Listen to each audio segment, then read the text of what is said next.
What makes a good Bánh Mì sandwich? For me, it all starts with the bread itself. The perfect bread for Bánh Mì has a very thin and very crispy eggshell-like crust that shatters when you bite into it.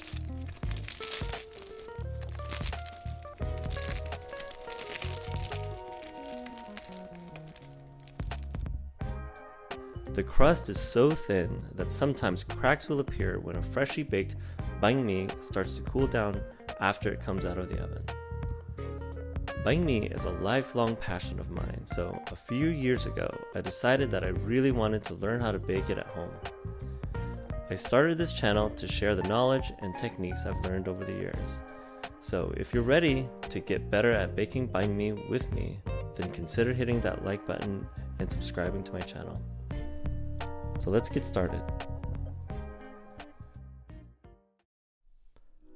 The recipe I'm sharing with you today is meant to give you the highest chance of success with common ingredients. First off, bread flour. We're using a strong flour here with 12 to 13% protein content. We're also using cold water because the dough temperature during mixing will rise slightly. Instant yeast, sugar, salt. We're also using ascorbic acid, which is the acid found in citrus fruits like lemon. It's a vital ingredient in Bánh Mì because it strengthens the dough and makes the dough more tolerant to overmixing and overproofing. Most Bánh Mì breads baked in Vietnam also include various dough improvers, some of which may not be available to the home baker. Instead of that, we'll use an egg, which is a natural dough improver. All of this ultimately results in Bánh Mì with greater volume and thinner crust, which is what we want.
Preheat the oven with 2 pans as you see here. For phase 1, place the bánh mì in the oven. Pour boiling water into both pans to generate steam. For phase 2, let the steam out to create a dry environment.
I hope you enjoyed the video, and I hope it inspires you to bake bánh mì at home.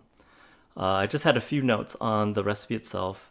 So it's not a typical bánh mì recipe. It's definitely geared towards the home baker. So one thing I failed to mention is that if you want to save the bánh mì for later, you can actually store it in a sealed container. When you're ready, you can just pull it out and put it into a warm 350-degree oven for 3 minutes, and the crispiness comes right back.